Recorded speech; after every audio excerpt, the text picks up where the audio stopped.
with James Kirklin. Powerful and provocative, prophetic and practical, intellectual stew, informative and inspirational. How you gonna do better if you don't know what better looks like? I do. Intellectual stew. Come on, let's talk about it with me, the mind massager. Intellectual stew with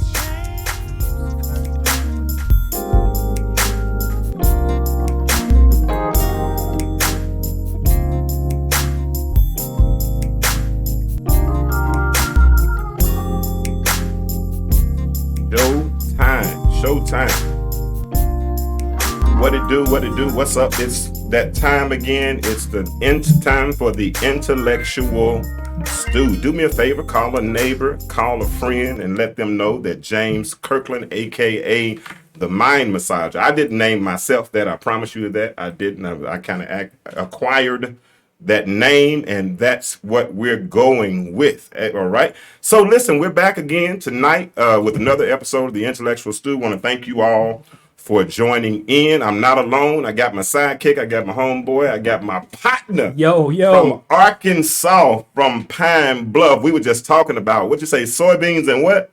Soybeans, rice, and wheat. People don't understand what that simple living is like, man. I'm telling you, we used to play in cotton fields, man. I remember as a little boy growing up in Sherrill and Arkansas, Sherrill and Pastoria, and having apple trees around the house and plum trees around the house and peach trees and all kind of stuff right there. You could go right outside and pick it, man, and wash it and eat it, man. And what nothing funner than walking downside the field. Right. They don't say that in Georgia, I know that. But we used to walk downside that field, and walking downside that field, we were able to see. I'm trying to get in this thing right. We're able to go and pick blackberries and do things of that nature and all that kind of stuff. But that was simple living. Correct. Simple living. Why have things changed so much? Man, with capitalism, that type of thing, we're forced a certain direction. And so, people get educated and they forget how to live, working every day, 60 hours a week for somebody else. I miss the simple living. I cannot wait to get back to Arkansas, move back, put me a house up in the middle of one of those cotton fields, and walk out on the back deck or the back porch and sit and drink sweet tea and read books. Yeah, man. Bro, that's simple. That's simple living, though, right there, man. Simple living. That's simple. Man, I'm gonna tell you, I get it.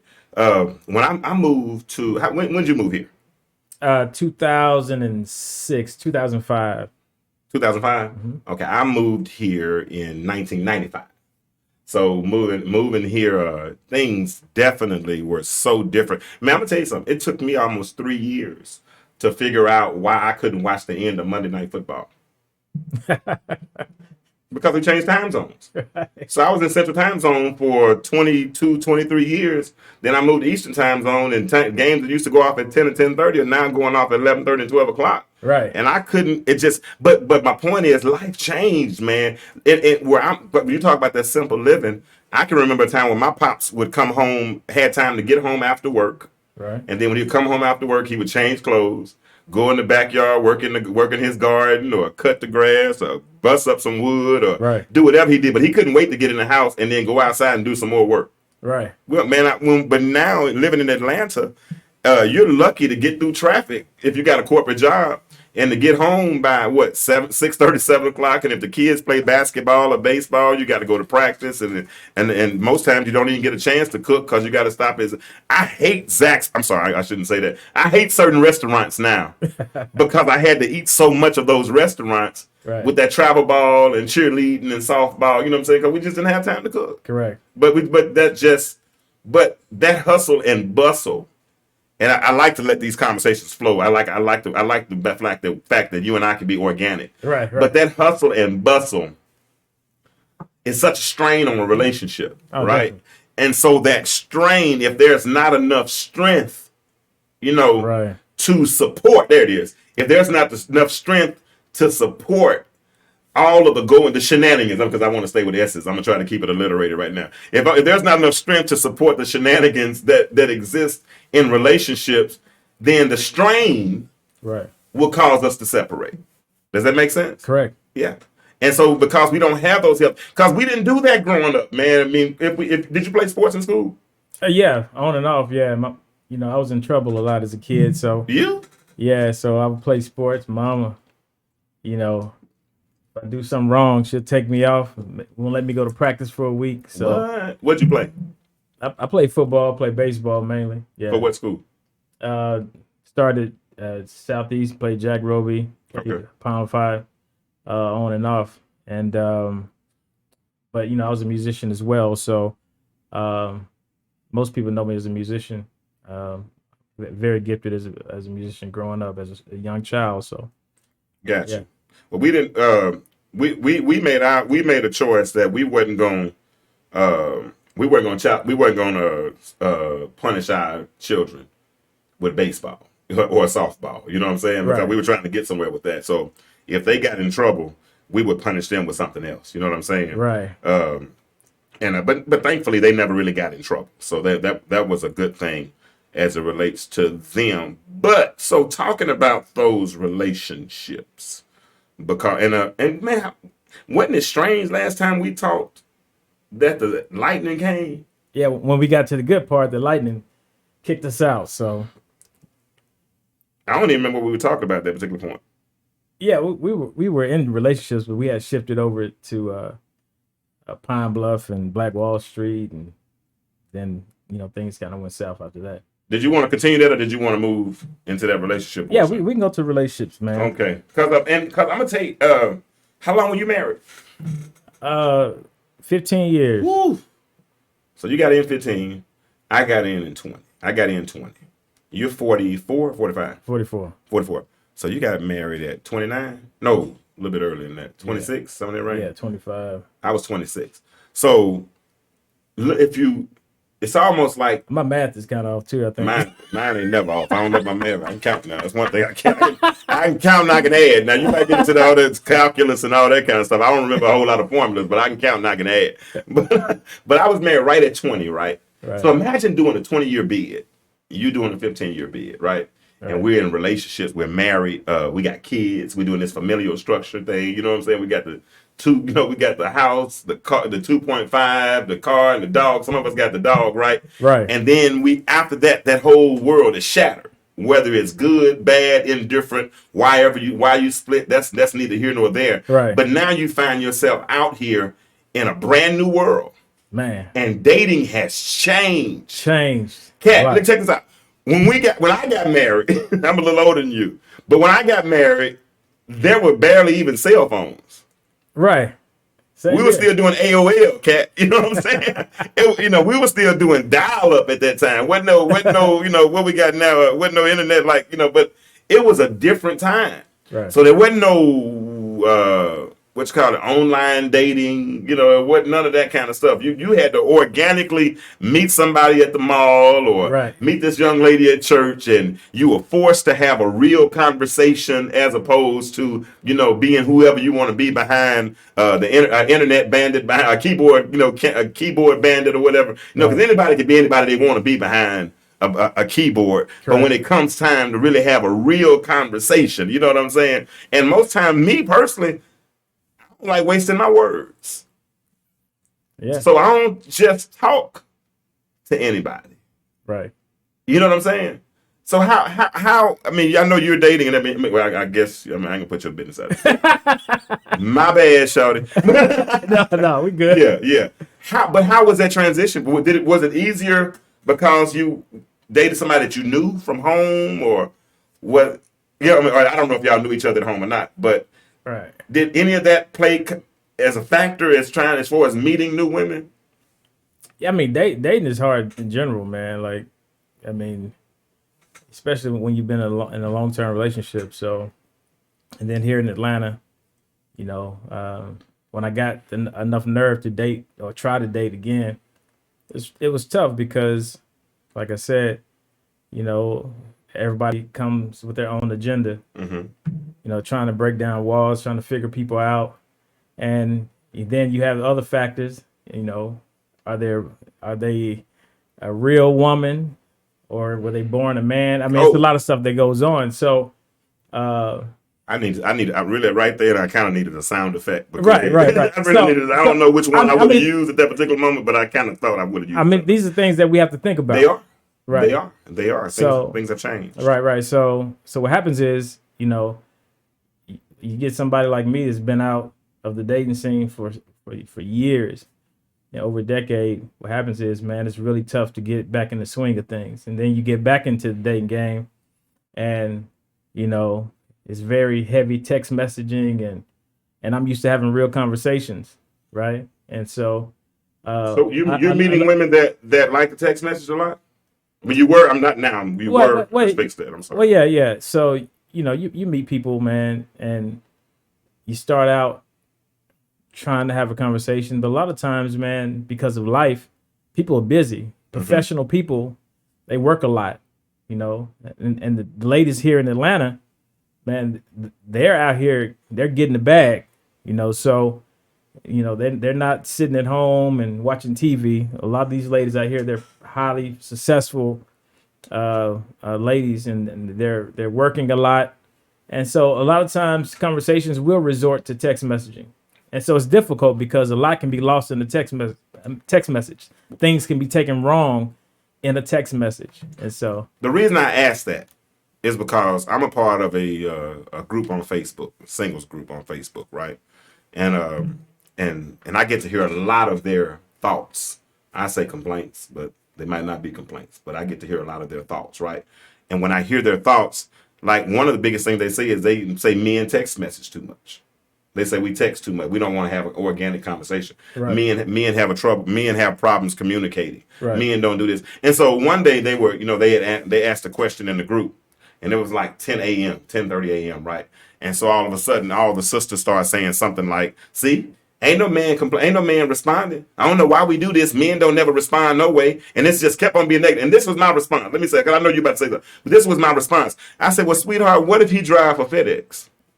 Or what if he has a day job riding around and he can't, because he got to keep both hands on the wheel. So he ain't got time to be texting back in a group." I said, "Won't you look at the time of day most of his texts are? They might be 6, 7 o'clock in the evening." Right. Because men have different type jobs. Yeah. If a woman has a job sitting at a desk all day long, then she can open up a window for Facebook and participate in a group. But if I got a job on the tarmac at the airport, or if I'm driving a truck across the country, or you were working in a lab, you can't have your hand. You got gloves on. You can't touch your doggone phone, can you? Right. Can't touch your phone. You know, so but to me, that requires critical thought. Right. You see what I'm saying? And men typically used to be, it's a long time ago. I thank God for my daddy. I appreciate your pops if you're listening. But men are taught to think critically. The ones that are taught by men. Right. Okay, because I got to clarify that.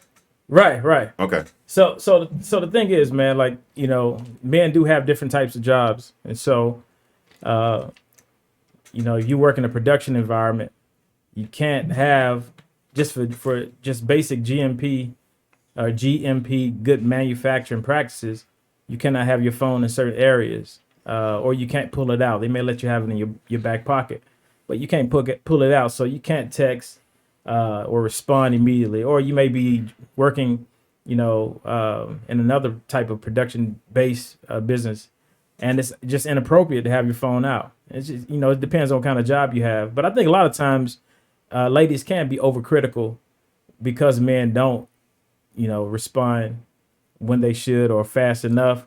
And I think women can be very overcritical, and because they don't understand the nature of a man's job or what his life is all about, a lot of times they can run the man away by being overbearing or making smart comments. That mouth is something else, Jack. Right. That mouth. I mean, I'm gonna be honest. I've had women that I found super interesting with their minds. But then once I heard that mouth, bruh, I could. And honestly, I would. And I'm not, I'm what 3 or 4 years removed from marriage. So man, I'm probably. I had one tell me the other day, it's time for me to move on. I mean, we met on the phone met about 15 minutes earlier, but she told me it was time to move it out, and I feel like I've moved on anyway, so I'm good. But if I'm gonna move on, I'm not moving on to nothing that doesn't provide peace for me. Right. You know what I'm saying? My peace is so important to me that it's here now and you can't see it, but if you look at me, it's like an invisible force field all around me, like right now. Right. You know what I'm saying? That says if you step in the parameters of where this peace is, I got to get you off me. Right. You know what I'm saying? And or I got to find where that peace is again. You know what I'm saying? And so with that being said, anything that stands the potential of damaging or disturbing my peace, right, I can't let it happen. So I would prefer, me personally, I choose to be alone, right, rather than deal with something at this point that could disturb my peace. Yeah. I listen to my partner Disco's on the show tonight. Disco, y'all, put your face on the screen with it. It's gonna mess up. Hold on, gonna take a second. Hold on. Okay, but they can still hear you while you're doing that. But like Disco says, Disco, you've been married how long? It'll be 17 years next week. And in 17 years, they know each other. They flat out know each other, and because they know each other, they know how to deal with one another, right? Right. He'll call her a couple times a day. Don't talk about much at all, but he'll get off the phone and say love you, and then keep on moving. But when they get home, however they handle it, how do y'all do? When we get home, we barely talk. Barely talk. Right. But he'll call her 3 times during the show though. Yeah, you know what I'm saying? We just know each other. Like my wife is very quiet. Even though we know I'm not. So somebody got to be quiet. Somebody. Yeah. And my point by asking that question is when you've been in a relationship as long as you were 15 years, right, me for 20 years, you for 17 years. Well, we've been together be 20 years. Okay, together. So you've been together 20 years, so that's even more equity with that relationship. You know that individual. You know what to expect. You know the nuances. You know when they mad. You know when to talk, when not to talk, when to let that joker be by themselves. You know when to pick a fight. You know all of those things. You know how they're gonna respond. So after you've done that for so long, and I hope you stay in your marriage until death do you part. But cats like Jay and I, when we get out of these and then start to make the investment to go into new relationships, we got to consider now, what am I taking with me? I'm taking all my secrets. Right. I'm taking the habits that you don't know anything about that only she knew about. I'm taking my eating habits. I'm taking my financial literacy. I'm taking my credit. I'm taking every factor about me. I'm exposing, if that makes sense. You know what I'm saying? And now you want to have this conversation, and I got to get to know you. And I get it. I'm supposed to get to know you, but can I trust you with the conversation? So what's the overall question? It's not. I mean, it's not necessarily this overall question, but it's not a question. We're talking about the fact of. I came in late. Yeah, I got you. No, we're talking about us having been in relationships and not going into dating, but going into dating like he was talking about. Sometimes texting. Women like to text, but then I hear women that say they don't want to text. You know what I'm saying? There's no perfect law. There's no perfect rule as it relates to dating. Let me ask both of y'all a question then. Okay. Been together that long with somebody. Going into your next relationship, how hurtful is it? Like, meaning that wall. Like, how careful are you going into that next relationship? My wall's still up. Yeah, I mean, to be honest, I got a few walls up too, man. I'm not gonna lie. So, I mean, the thing is, man, like when you with somebody for so long, man, like you know everything about them, and I mean, even though you break up with or go through a divorce or whatever, man, it's not like you didn't like everything about the person you were with. It's just a few things that would, were the determining factors. So, I mean, sometimes if you're not careful, the new person you with, you try to get them that, or you would like want them to do certain things that the person you were with before, you want them to do some of those same things. And so you have to be very careful, man. But for me, man, doing the whole dating thing again, trying to date again, man, it's really tough, man, just because you get used to a certain thing for so long. Is your patience thinner? Patience is very thin. Just because but I wouldn't use the word thin though. I would use fragile. Well, yeah, fragile. Fragile is a little bit different. You know what I'm saying? Because I'm careful with it. You feel what I'm saying? Right. It's just you don't want to waste time. Zero toleration though. Well, yeah. You. So for me, you look at how much you gave up in the previous relationship, You scared of yeah. and you look at where you could have been if you didn't make certain concessions. I mean, because Yeah. when you're married to a career woman, as a man, you have to make certain concessions. A lot of times, you know, they have a very strong career. I mean, to me, if you got kids, somebody got to make the choice to say, yo, we got to do what's best for the kids and not just chase the money. Last time I was on, I talked about value. Those are one of the things that I take, you know, I take very, very serious, raising kids. You know, to me, it doesn't make sense for both of us to go out and make all this money and we put the kids in daycare for 12 hours a day. We come home and then we feed them, we talk to them for 2 or 3 hours. That's somebody whole check. And then It is. Yeah, then they go to bed. Yeah. And then we only see our kids. But if the kids are playing sports, just say if you have multiple children, the kids playing sports on the weekend, not only do you have practice during the week, but then you got sports on the weekend now. And then you got church. It's a crazy schedule. So for me, you know, it's about value. And I'm a big proponent of just having a stable, balanced family. And a lot of times, you know, careers and that type of thing, they don't support a balanced type situation for family. Yeah. Well, and a lot of that has to do with the inequity as far as salary, the salary disparity between families. You know what I'm saying? They say that they make a whole lot more money than we make, and I don't know the exact number what the average household is versus the black household versus white household, because things that we do like football, I don't know how expensive it was, but baseball. Yeah, bro, baseball was expensive. Yeah, baseball and I'm talking about like just to sign up to play at East Cobb was $2,300. That's the name East Cobb got for baseball, bro. But that's all around the city. That's a bring. That's all around the city. You go anywhere you go, it's $2,300, $2,500. 3 games. You go to some of the places up in Winder, it's like $3,500. Yeah. You feel what I'm saying? And the travel, and that ain't got nothing to do with the travel, the hotel room, the lessons, the food. So so that being said, let's start right there. That being said, James, on relationship value, right? Mm-hmm. Let's say Trey and them was still in sports, right? And you met a young lady outside. I mean, you was freshly single. Okay, while Trey was let's say 13 years old. How big of a factor would that play into your relationship with her? Because traveling baseball gonna cost a lot of money.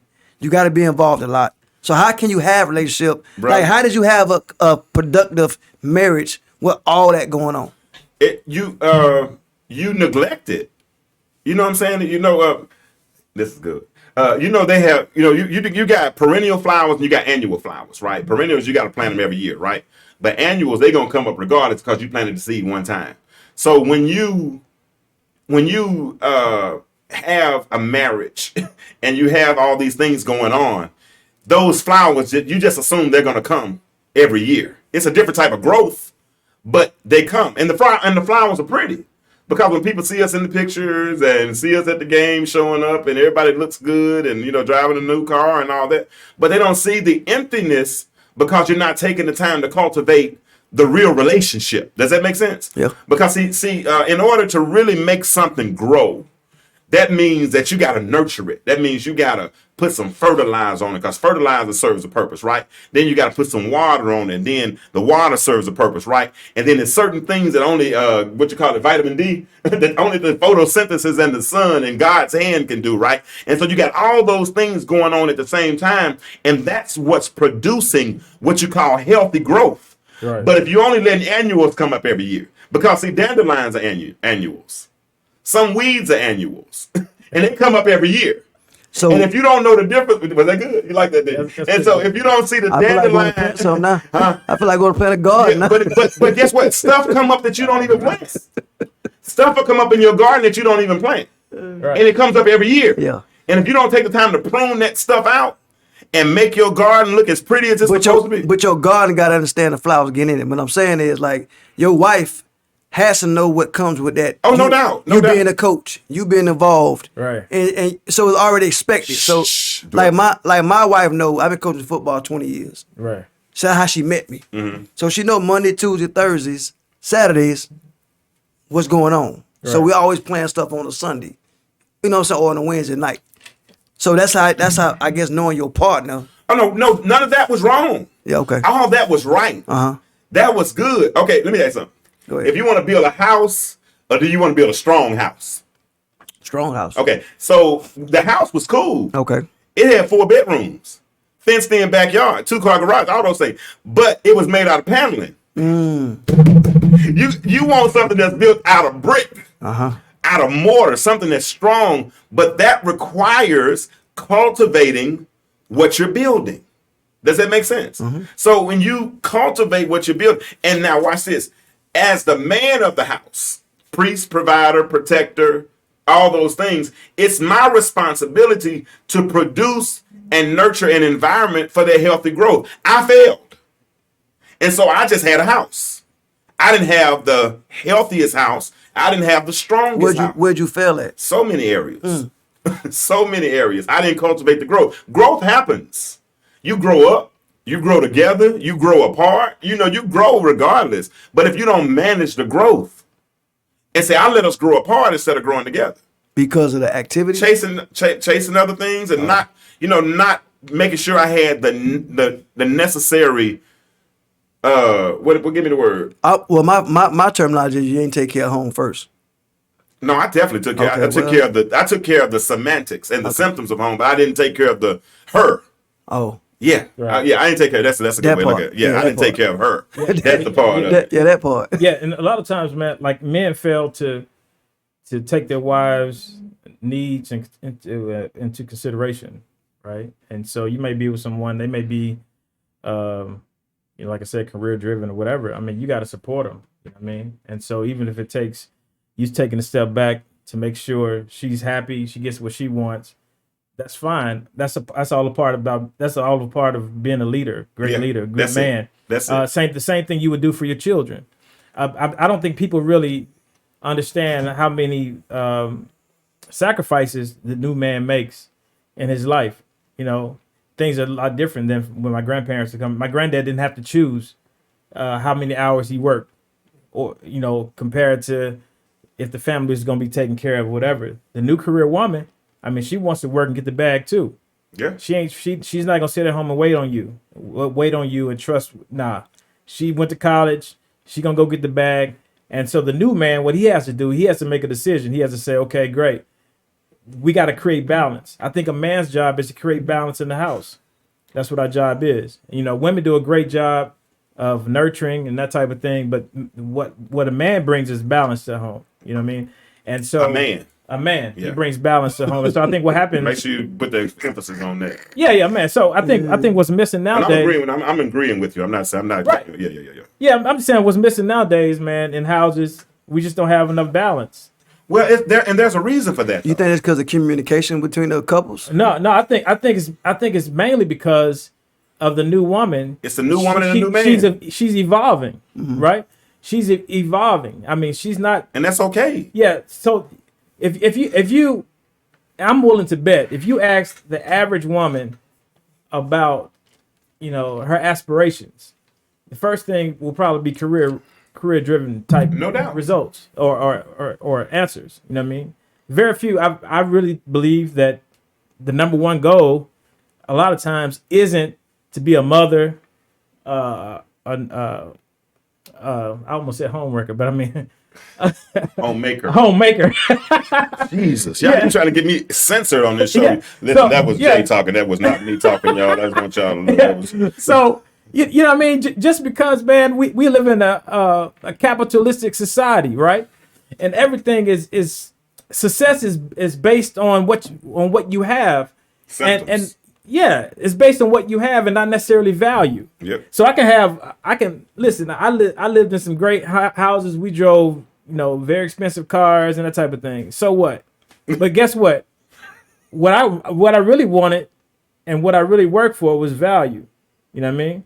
Is value where my kids being pushed in the right ways, where they being supported in the right ways. All share this and video, so please. A lot of times what happens is when you're a man and you're pushing for value, sometimes because the woman is so self-sufficient, so independent, a lot of times you forget to nurture her as well. Absolutely. You know what I mean? That's the key word. And so that's where I think the modern man is making a huge mistake. Bro, and you know what, man? And a lot of that is in black households, we don't see our fathers being intimate in public with in our day. We didn't see them being intimate with our mothers, so we didn't do it. You know what I'm saying? I always thought my thought process was that I always had time. Whatever we didn't get then, Right. I got more time. I thought that too. Like if we didn't go on vacation this year, we'll go next year. You know what I'm saying? Right. We didn't go to New York this year, we'll go next year. You know, all those types of things. And so women get tired of them empty promises, Jack. You know, she was telling me, man, my thing is I need security, James. I need security. I don't care nothing about it. And she put up with some mess from me. That's when they start preparing for themselves. If you ain't gonna give it to me, I gotta go get it myself. They ain't gonna wait no more. And that's the thing, because remember when we had the show, I don't know if you heard it, but the show we did on the plot to destroy the black family. And we talked about how when Willie Lynch talked about raising a woman, how he reverses how the women reverse the nature of the black male and the black female. Because that's why when you talk about the new man and the new woman, right, it's what they become. It's what they become, right? On the show, we got a guest tonight. But Mommy came in here and did her thing. She said, I ain't gonna wait till y'all get through it. But the new man and the new woman that has become, they changed. Mm-hmm. You know what I'm saying? They don't want to be homemakers first. You know, and I get it. I understand. You know what I'm saying? They're getting the bag now, bro. You look in corporate America. In corporate America, they're not hiring me and him. Right. They're not hiring you. They're hiring sisters. Right? They don't want us, right? That's why entrepreneurship is our thing. That's why we get it a different way. And because we get it a different way, we're so misunderstood.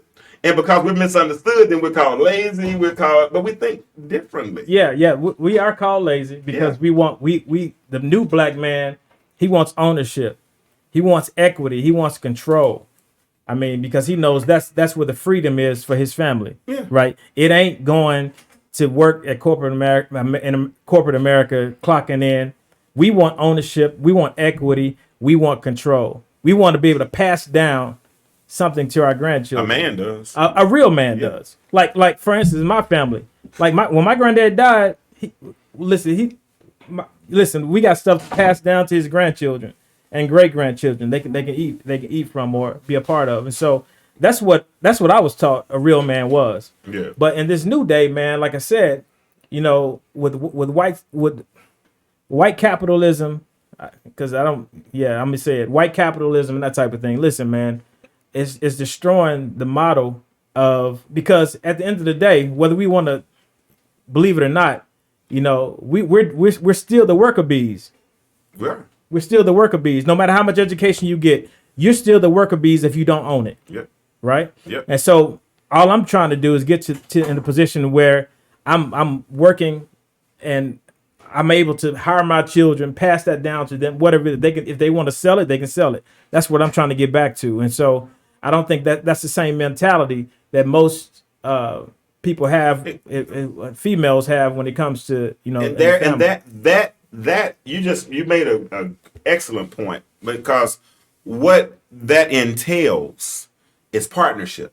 Correct. Right. See, like in my house, my mind, I have a different type of mind. I have an entrepreneurial spirit. I haven't worked for anybody. Like when I got divorced, the day I moved out of my house, the next day I got fired from my job. Mm. And when I was in there, I was begging this dude I was about to start begging this cat for my job, right? Man. And I promised the Holy Spirit whispered in my ear. No, he didn't whisper. He said it with a megaphone. Get up and leave. Man. And I said, huh? He said, get up and leave. I said, man, appreciate it. I'm going. He said, man, no. I said, no, I'm good. Right. And I went home and sat on the couch. And bro, and every month a phone call would come. You know what I'm saying? And it was at least enough to pay the bills for the month. And that's a different mentality to be able to do that. But I believe in me. That's a different level of faith. And so when you start doing that, but then it makes you think of the education, because you talk about white economics and white, all those things. So you look at the educational aspect of. Let me ask you a question, James. You said faith, right? Would you ever had that same faith if you still was married? Like, what I'm getting at is, I made a point to somebody. I said, if I lose my job and I'm single, I'm good. Mm-hmm. I'm good. Like he got divorced, right, and he had no job at the time, but he wasn't worried about nothing because he just had to worry about him. Right. No. Okay. Hold on. So would you have that same faith if you was actually married, knowing you got a wife and kids, and you heard that voice? Would you still step out on faith like that? Yeah. You would have? I wouldn't have no choice at that point. I mean, at that point, but I mean, because it wasn't. you say it was just me, and I hear you. But bro, I promise you, I probably paid my rent late by 18 months in a row. Because I would make sure that child support was paid. That's right, child support. I'm Yeah, sorry. but Right. my kids came first. Not my Right. fault. I'm thinking. Yeah, so basically, if rent was due 30 days, I gave myself about a 50-day cycle because I knew I had to go to court. I knew they had, I knew they had to do this. I knew they had to do that. So rent might have went from 1,000 to 1,300 or 1,400. But I gave myself about a day. Let me tell That's you, called knowing the system, I dog. could write a check like I don't know what. I write that check on Tuesday. They ain't gonna hit the bank till Wednesday night. That's called knowing the system, dog. Right. But watch this. That's still a man. Yeah. That's a thinking. You found a way. That's figuring things. You found out. a way. Because it would come. I didn't know. I made sure I didn't give them all of what they wanted. You know what I'm saying? But I definitely gave them what they needed. You know what I'm Right. saying? And so yeah, I think I would have. But the thing is that I said at that point I'd never give anybody the power to fire me again. Man, You would never have the power to fire me man, again. I'm telling you. And man. I believe in me. Right. And I believe in me, and because I believe in That's me, beautiful. that gives me the confidence that I need to be able to at least take care of me. Now let's talk about some of what because that's what I was getting into. In order for this to really work, you really need a strong partnership. Correct. And the most effective, I love to see marriages where there's a strong partnership. Me where too. if say he's working a gig and she's handling the home business, you know what I'm saying? Right. Or he's handling the home business and she's working a gig, but they're working together and they're working towards a common goal. And I've noticed when people start doing that, that's when I see them getting into those $20,000 and $30,000 a month type grid. Yeah. So the thing is, man, like, the whole marriage thing is a partnership, man. You know what I mean? So, like for me, I'm an entrepreneur. You know what I mean? I come from that. That's how I Your think. people were, yeah. Everybody That's how I think. You know what I mean? So, even though I've worked these gigs on and off, but in my head, that's what I am. So, but I mean, I often think like, how far would I've gone, in my marriage if my lady would have taken that same energy and brain power she took to corporate America, Walmart, and JCPenney, and that type of thing, and she would have put it. We could have put our heads together, and we could have built something. You know what I mean? I think about because a lot of times, man, like I said, people get educated and then they think, well, first thing I got to do is get a job. You get married to someone instead of looking at the qualities of your mate and saying, look, this is what he has. This is what he's good at. This is what I'm good at. Let's put this together. Let's build an empire. A lot of people don't necessarily think like that. Bro, I ain't gonna lie, that ain't my testimony because because like a lot of those years she didn't work. She stayed home and took care of the kids because we counted how much it would cost versus daycare versus working. Right. And I gave every vision that I gave her to work on, she worked on. The problem was a lot of times I would get the vision, then I wouldn't do it. You know what I'm saying? I wouldn't but and I'd be like, well, we got practice. We need, we got everything because I'm thinking a whole conference. Right. Like if it was ministry related, I'm thinking of a whole conference. So we're gonna need the evangelism team, we're gonna need all this. Now we got the whole formula, so we can sell the package. Right. I wasn't just looking at just the outcome. I was looking at the process. Right. And so I don't know if I articulated that enough, but it got to a point sometimes when she felt like, and women don't like to waste their times. You know what I'm saying? They want to see the fruit of their labor, right? Oh, definitely. And that's why, like you said, they're going to school, getting educated, getting these master's degrees out of my homeboy. This is when I was married. My homeboy, he was telling me one time they went out to a club in Atlanta and they all went in and they girls were at the bar and they was drinking. He said, and this sister said, and I don't use women's voices. I'm just gonna say what she said. Right. But she said, I have no Medea in here, but she said, now before you talk to us, we all got master's degrees. Wow. So if you ain't got at least a master's degree, don't come over here talking to us. Now, she don't realize they were talking to a sales manager at the car dealership that's probably making $250,000 a year. And a salesperson who was probably making $180,000, $150,000 a year. And her little master's degree probably got her 65 soaking wet, maybe 70. You know what I'm saying? Right. But people think that's what validates them. Right. And so that's a question I want to ask you, and let's explore that for a minute before we go into that other piece. But I heard a statement at the barbershop today. A young lady said, money validates men, but bodies validate women. Do you agree with that? Do you think women find more value in their bodies and men find more value in their money? Would you agree with that? I mean, to a certain extent. Women, y'all, and if you answer that question, if you're listening right now, man, this is the statement that went up. It's the phone number 678-638-6626. This is a good place to take a phone call. Women, and Jay's gonna answer his question, but the question is, do men find more value in their money, and do women find more value in their bodies, or should we say, instead of value, we'll say even worth? Do they find their worth in their money? Men find their worth in their money, and women find their worth in their values. What you think, Jay? I can't really speak for women. It's a yes. It ain't no right or wrong answer. Okay, great. Well, for men, I would say yes, money. Men do find that because we've been raised our whole lives to be the provider, right? We've been raised our whole lives to be the breadwinner, right? So from the time you were a young boy, your daddy told you, you know, what the expectations were, or your uncle told you, or whatever it was. They told you what the expectations were. Even on TV, you look at shows like Leave It to Beaver and stuff like that. The man will be gone to work. He will come home, and the children will be with the mom in the house. And so, I mean, we've been given a model. So yeah, I think But when it comes to women, though, sometimes I do. I think that's the case. I think sometimes women want it easy, though. You think with the whole body thing? Okay. Want to eat up the okay? I'm scared to ask. I think they want it easy, especially they have so many options, man. Like, you know, it's really hard to fake your income. Okay. It's really hard to fake that because either you got it or you don't. You can't fake your body though. But you can fake your body a little bit though.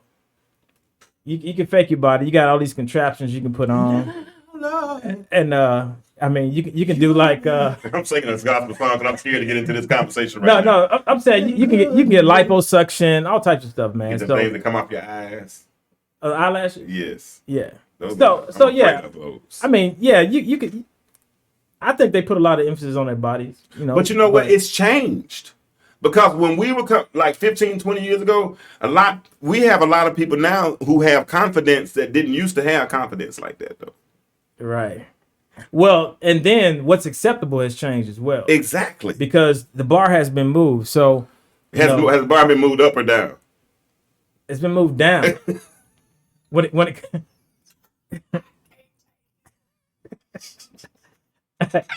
I'm just saying the bar has been moved, man. So we don't really know when it comes. So everybody can participate now.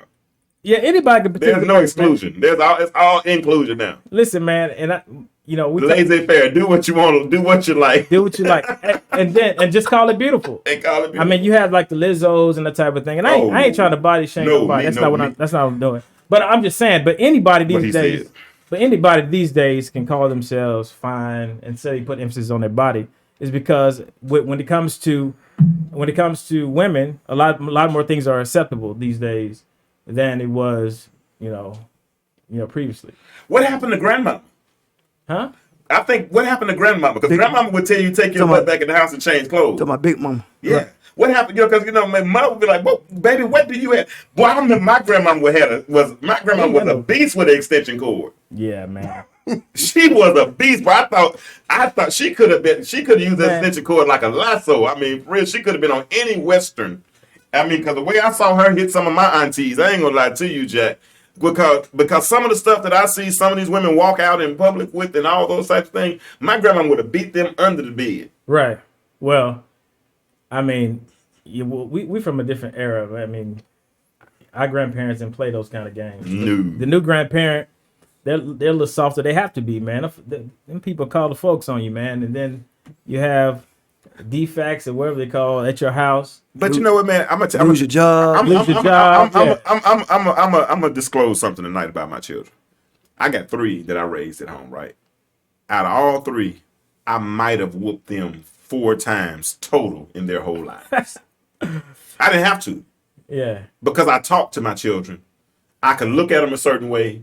You know what I'm saying? My voice is pretty stentorious, so if I talk loud enough, it put a little bass in you. You know what I'm saying? So I didn't have to whoop them. Well, Josh, he ain't scared of no bass in your voice and all that. He don't care about none of that. So, I mean, I started off I actually changed my. I'm glad you brought that up because I changed my philosophy on spanking children. So, but I did. I ain't good at spanking. I started spanking Josh, but then I stopped because, you know, for a few different reasons. I started understanding the psychology behind it and what it does. Like some people believe that it's effective. I think to a certain extent it is, but you know, I don't think it should be the first resort. I think on that standpoint, whatever's gonna bring fear to them, or it at work. Basically, what I mean, feel like Respect. Like I can stay at my 12-year-old right now. Right. I ain't touched him yet. 12 But he'll years, start crying. and he'll buckle up Right. or get right. I can look at Kennedy, that bottom lip go straight down. If I raise my voice at Kennedy a little bit, that whole lip would go down. That was enough And for then me. yours go down too. I Right. couldn't do it with her, bro. Yeah, whatever. But, yeah, Okay. I couldn't with that girl, boy. I ain't gonna lie to you. I wasn't putting my hands on my baby girl, Right. bro. Now that little baby. But like you said, what's She gonna be dirty to him. effective? Yeah. Like Right. take away. But you know what? That's the difference between discipline and abuse. There's a very fine line between discipline and You're abuse. right. Right. And typically, and this is what I don't like. This is what I don't like. And women, y'all do this more I've seen than I have seen men. Some of them do it too, but this is what I don't like. I don't like whooping a child when you're mad. Because if you whoop a child when you're mad, it's like a fight. It's like abuse. Right. You understand what I'm saying? At that particular point, because at that point you're gonna take everything out. I ain't fighting my child like no man. Right. You understand what I'm saying? I'm not gonna fight him like a grown up or none of that kind of stuff, man. And I didn't get a lot of whoopings coming up. I used to wish for whoopings. I would beg my. I don't want to. Why we talking about whoopings? I got a lot. I don't know why we talking about whippings, but I got I'm a lot gonna get of out of that. Yeah, let's talk about. I'm gonna talk about. I'm having some bad memories right now. Think about it. So I wish my mama would have whooped me. You didn't whoop me. I got tired of sitting in that room. That's why I got cried. So did you ever answer the question about the a man dealing with a woman that would make more money than him? This is what we're going to go to right now. All right. Okay. I thought I missed it. Because that was part of the situation we were talking about. We talking Right, about the barbershop. we sacrifice relationships and foundational principles as it relates to relationships to go after careers, right? Right. And so now here Jay and I are 15, 20 years later, it's a different type of woman out there. This career oriented woman is out there now. You know, you meet women, like where I live at in Vining, you go right over in Vining, where we are right now. I mean, you got women driving Porsches, Oh yeah. Lexuses, Mercedes, driving Maserati trucks. I Right. mean, they driving all this stuff. Lamborghini trucks. And so you got a lot of cats that are scared to step to these women. And they're scared to step to them because they feel less than. I ain't gonna lie, me personally, because the divorce kind of left me in shambles financially and all that kind of stuff. Right. I don't want to date until my money is right. Right. I sit at the house and chill by myself, bro. You know, until my loot is right and do it. Now I can do what I want to do. But the first couple of years, bro, and I'm paying them rent late for every month for 18 months, bro. I tell you, I was not trying to date nobody. And everybody everybody I was talking to seemed like the thing they would want was a relationship. I'm like, what's your name? You know, because you look at a dating profile, the average dating profile now, they know, first of all, I'm dating them. Well, first they say I'm vaccinated. So what? I'm tired of vaccinated bullies. Get on my nerve. But first they say, but they talk about I'm vaccinated. Then they say I'm dating with a purpose. Then they say I ain't got time to be playing. Then they say if you ain't looking for a wife, don't talk to me. Then they say swipe right if you ain't looking for a wife. And by the time I'll be like, can I hurry up, swipe right? Man, I have added and deleted dating apps so many times. Because anytime I start talking to them in that first conversation, I'm done. I gave up on dating apps, man. I gave up. I'm talking a long time ago. I gave up. Yeah, but when it comes to women and making more money, you know what I'm saying? I think a lot of times, I think it's a certain confidence that comes with that with women that they carry, and I think it's a lot of times. I think it can be just a little wall they put up, but I don't think. You think it's a confidence or you think it's arrogance? I'm not. Well, for some it could be. So for me, this is what It's a fine line. Yeah, it's a fine line. I think it's how they display it and how and how they. Now, if you're in a conversation with them and you're trying to have just general conversation, they keep bringing up their career, how much money they're making, that type of thing. Yeah. Okay, I I got a question for the ladies, and I hope one of these ladies call in. I hope the ladies that are somebody's listening right now. I hope you'll call in. But listen, how do women feel about dating a man that makes less money than him? Now he got a real job. He go to job. He go to work 40 hours a week. And this is for sisters to answer. Now 678-638-6626. Now brother got a job. He go to work 40 hours a week. He got life insurance, got benefits, all that. He got insurance, all that kind of. I say insurance. I sound like I'm straight from Arkansas, though. But we got all these things. So, sister, you got your 6-figure income. How you feel about dating a guy who only makes 40 or 50,000? Now he come from a 2-parent home. He got his head together, you know what I'm saying? But he only makes $40,000 a year, $50,000 a year. How y'all feel about that, sisters? Why do you think sisters feel about those dudes? Well, you can't speak for women, but there we go. uh-oh. There we go. I'm nervous to hear this call. Let's see. I hope they nice. Yeah, please. I don't want to go viral. Thank you for calling the intellectual Stu. Hello? Caller? Can you hear me? Yes. Yes. No, I just think it's interesting to hear you guys, first of all, good evening, Good evening. discuss how women think. I was listening to the part in which we were talking about a woman that is successful. And I'm thinking about a friend who told me that she makes $200,000 a year and she has a hard time dating because men are intimidated by it. I don't think sometimes that, I think when people are proud of their career, it's not so much that it takes them out of a dating range. Right. Kind of like we say with children, they don't really see how much you spend. It's important. I think when you mentioned that your wife wants stability, I think stability is important, but I don't think we should discount women because, we're proud in our careers. I don't think we have a hard time too out there. Please understand, we're not discounting. No. I don't know we're not discounting women in their careers. First, let me clarify that. And second of all, let me also restate, we're not thinking for women. That's why I asked if a woman would call in and tell us how you all feel dating a man that because I don't want to assume. And I did tell him to give an assumption based on it, but no, that's why we're asking. So do you think women are cool dating? That's the question. Do you think women are okay dating men that make less money than them? Are you still there?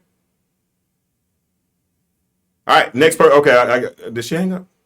All right, cool. If you answer that question, call me back and answer that question, or the next person that calls in, answer that question for me, please.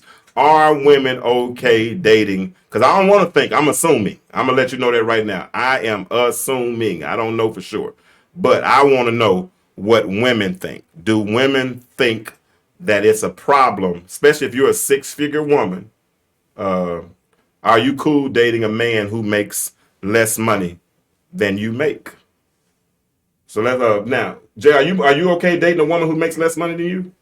Yeah, I mean, money's never a factor for me, so Okay. I don't care about how much money you make. Like I said last week, I'm into value, so. And we're gonna get you to explain value. Okay? Thank you for calling in, caller. Thank you for calling the intellectual Stu. I'm calling to answer the question, does women mind dating a man that makes less money? It wouldn't bother me. You said would or would not? It would not. Okay. It would not bother me. Beautiful. Because if we're together and we're planning, and especially preparing for marriage, we're a unit because he may be stronger in a certain area than I am. Right. So I can make the money to make things happen. But let's say if I'm not good with money, then, he can financially send it where it needs to go, and I can make it as long as we have an understanding. He may be a man that's a better cook. And, hey, if I make the money and he cool with it, I'm cool with it. It's a level of respect. Because if you treat me a certain way, your money doesn't mean anything to me anyway, if you respect me. Wow. Thank you for calling in. Maybe you need to start teaching some classes, online classes. You want to start a podcast? I'm joking. All right, thank you for calling in. Thank you for calling. All right, bye. All right, bye. Have a good one. All right, so Jay, you talked about you said you said value is important to you. You're not concerned about how much money. So explain when you say value. Make that plain so the listeners can understand. What you mean. So for instance, you may have a guy. He's a school teacher. He's great with kids. That's his calling. That's what he's called to do. So that's what God put in my earth to do, right? He may only make $50,000-$60,000, right? Mm-hmm. And so the woman may be a corporate exec, a VP. She may make $300,000, $275,000, whatever it is, right? For me, you cannot minimize his job because of how much money he makes, because he's in a very effective position that's needed. It's not his fault that the market doesn't dictate the type of salary that you want him to command, right? Now, of course, he can take that and he can build from it. He can start a tutoring program. He can come out with software, whatever it is. But I'm just saying, just from ground level, right? I think when it comes to, we have to look at value instead of money. So when it comes to anybody I'm gonna be with, I've never asked any lady how much money they made. I don't care. Me neither. I don't care. I have never asked what you drive, what you live, none of that, right? Because my whole thing is value. I'm about what's your character like? How do you handle stress? Exactly. How do you handle fights? Yeah. How do you handle whatever it is? Do you take care of your body? Exactly. I ain't really talking about working out. I'm just talking about do you eat good? Yeah. All types of stuff. I mean, those are the things that bring value, man. And so I think I say it all the time. Money is an illusion. It gives a false sense of success. I mean, just think about how many people out here, make plenty of money, but they have nobody to pass it on to. Yeah. They have people that have been solid in their careers for 20 years, but they want children, right? They sit at home, cry every night because they don't have children. They settle for a dog, whatever it is. And so what I'm saying is, man, money is beautiful, but it doesn't always bring value. So what you're saying is, what you're telling the listeners is that it's far more important to focus on substance for success, right, than the symptoms of success, right? Because what we define as successful is somebody sometimes sitting at home alone every night, eating bonbons, you know what I'm saying, and watching TV because and you got to. But you make good money. But you make real good money. Yeah. But you got to dress up all that pain to go out. You know what I'm Right. saying? And you got to, and make it put the right out. And it happens both ways. Right, Men do it too. Yeah, let me tell you something. I'm never going to bash anybody. Right. Because I'm a type of person and this is a metaphor what I'm about to say. I'll commit suicide before I let somebody kill me. And so the thing is that I'm the type of person that will fall on my own sword. Right. I'm my worst critic. So I'm not going to sit up and point the finger at women and say women don't do this, women don't do that. Right. I'm going to say people don't do this and people don't do that. Because Right. you got flawed people in women that are women and you have flawed people that are men. Correct. And the problem is there's a chasm in between us, right? And we got to figure out how to get beyond that break, beyond that breach. And part of it starts with this one R word called reconciliation. When we learn how to tell each other we're sorry Right. and move on. Because I'm going to be honest with you, I'm not concerned about your money. Right. I'm really not concerned about, a lot of the things that you think are successful, right? Can you be a good support system? You know what I'm saying? Right. What type of can I come to you and lean on you when I am having a bad day? You know what I'm saying? Because there's a certain way that a woman can say your name. You know what I'm saying? That relieves tension, Jack. But yeah, so I mean, we got to get to the point where we start looking at the effects of our decisions on Black family. You know what I mean? Yeah. And so many things that come at us, man. You got the whole feminism movement. You got, the money. How much money you make. It's a lot of different things. It's several things that divide us. Yes, it's several things. So we gotta cut those things out and get to the basics. What are we doing? Is this working or not? And I think a lot of times, if you look at statistics, man, we're failing miserably. Yeah. When it comes to relationships, and I think it has a lot to do with many different things. But we cannot avoid the history talk of how we got to this point. Yeah. You know what I mean? And that's what I tried to do. You noticed that if you went back and looked at my channel. Right. That's what I was trying to build up towards. I was trying to show us the history of where we are, so that or how we got where we are. Right. And so now that we can really analyze where we are, and some of the mistakes are so simple. You know what I'm saying? It's just tweaking a little small. You know what I'm saying? My car was messed up a couple weeks ago, and I was having some issues out of it, right? And when I took it to the mechanic, all he did was just tighten up a screw on the battery. Right. Just that little tweak was enough to get enough power to the vehicle to power the whole car, right? And so you got relationships that could be powered with a little tweak. Pareto's principle says that you focus on your strengths. Mm-hmm. Right. instead of focusing on weaknesses. Right. But see, the way society paints this picturesque view of black men and this illusion of how our relationships are and how we only cheat on each other and all this kind of thing, then we end up focusing on our negatives so much more than we do our positives. Right. When Pareto's principle has already proved that if you focus on your strengths, Right. your weaknesses don't even matter anymore because they become obsolete. Right. And then you know, as a culture, we let media determine everything. We let media decide the conversation. You know what I mean? Because, you know, I raised my kids in, you know, in heavy multicultural type situations, you know, multicultural neighborhoods. And so I had a up close look at how other families did things. Yeah. And we're not as bad as we think we are. Nowhere near it. Nowhere near it. And Nowhere. so, especially when it comes We got the to formula. We raised their kids. listen. I'm gonna tell you. I'm gonna tell you. A lot of times, black fathers are way better fathers. Give their children way better emotional support and that type of thing and attention than other cultures. Mm-hmm. You know what I mean? But a lot of times we don't get to see that because a lot of us don't live in you know, multicultural type situations. But you know, we have to start creating the conversation and stop letting media and that type of thing give us a depiction of what Black America looks like. That's the key. We have to stop listening to the narrative. The narrative is designed to program us Correct. to be divided one against the other.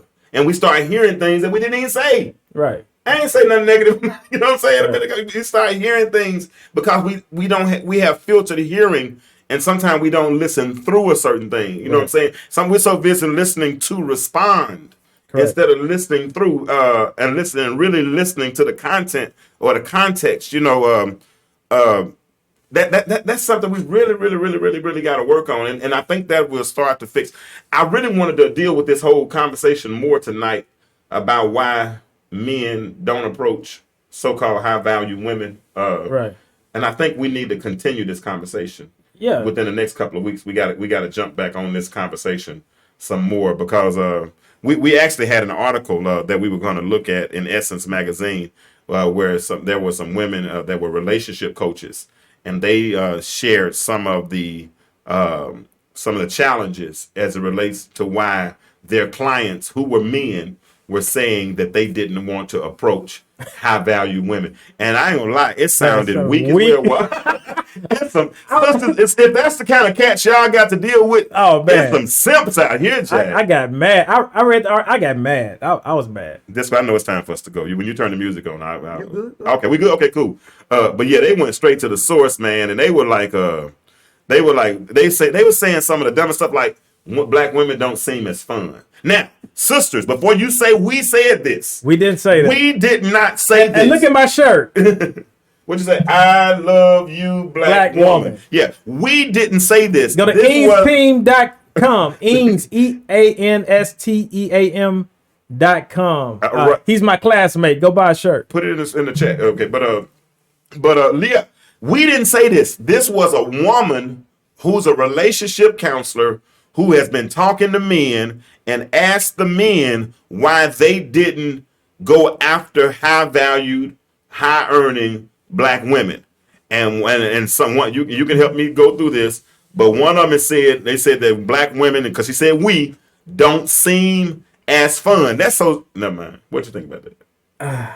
I don't know. That's a. I don't agree with none of these. Well, so this is the thing. What this article did was really expose, you know, how fragile some men are. You know, in a sense. You almost made me You know, holler. I don't think this article did us any justice. You know what I mean? I'm not sure who they were talking to. But, I mean, we don't seem as fun, or black women don't seem as fun. I mean, I disagree. I disagree with that. Yeah, I disagree with that too. Yeah, I disagree. I disagree wholeheartedly. Here's the next one. They quick too, Disco. We're gonna do it real fast. Number 2, we look like we can't be bothered. In other words, now I can go with that one. Sometimes you do look standoffish, like you don't want nobody to talk to you. Sometimes you do look standoffish, like you don't want nobody to talk to you. And it's even harder now. If you try to talk to a woman through that mask, bro, and she can't hear you good, You got, if she got to say what you say, you're done. Bro, I saw one. So just delete. Don't even try. Hey, I had one pull her mask down.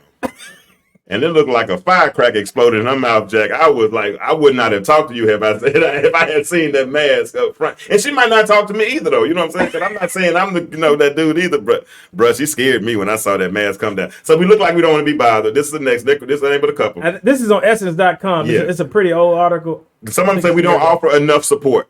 I think that's relative. Right. Would you agree with that? Yeah. That's relative. Okay, so we're not going to say that because that's in any race or whatever. We're more inhibited. I don't know about that one either. They say, we're more, they're saying women, this is what they're saying about y'all. This is what these women are saying. Y'all are more inhibited sexually. In other words, y'all not as freaky. I plead the fifth on that one. I'm not going to speak on that one. I ain't got nothing to say on that one.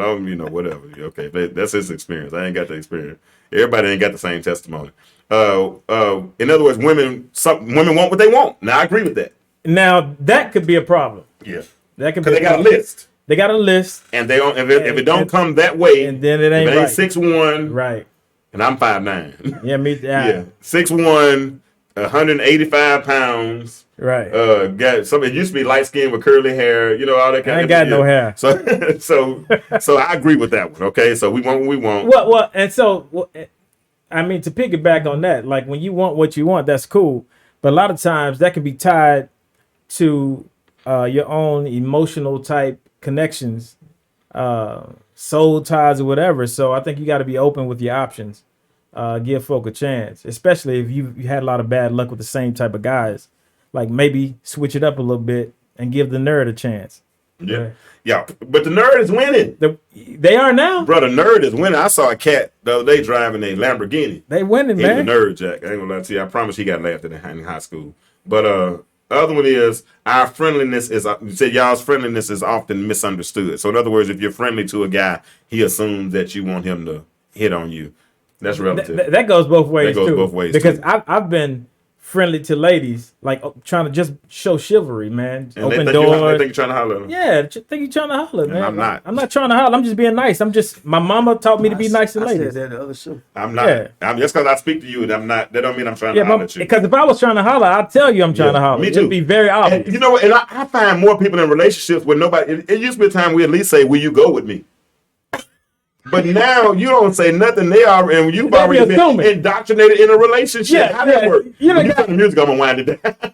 They go on Facebook and put, "I just got engaged." Yeah, man, we just met 5 minutes ago, man. Or if you go on a date, bro, like you in a relationship automatically. Most time, man, like.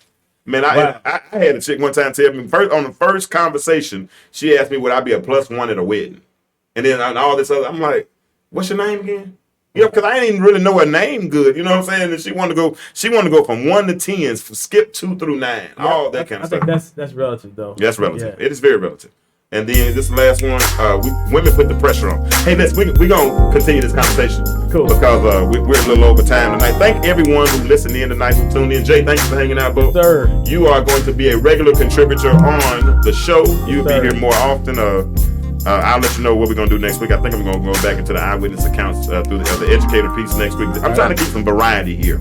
And I got some other things I'm going to do entrepreneurially. Hey, but thank you for listening. Remember, we're on the path to better. If you want any merchandise or anything, go to our website, www.theintellectualstew.com. But do me a favor. Remember this as you go throughout your week. The world is changing. Why do you remain the same? And we'll talk to you next time. Wear your mask. Wear your mask. And what's that website again? Eames Team, EANSTEAM.com. He's a classmate of mine, or was in high school. Go get a shirt from him. And tell him he owed me $20 for that promotion. Have a good night. Y'all be good.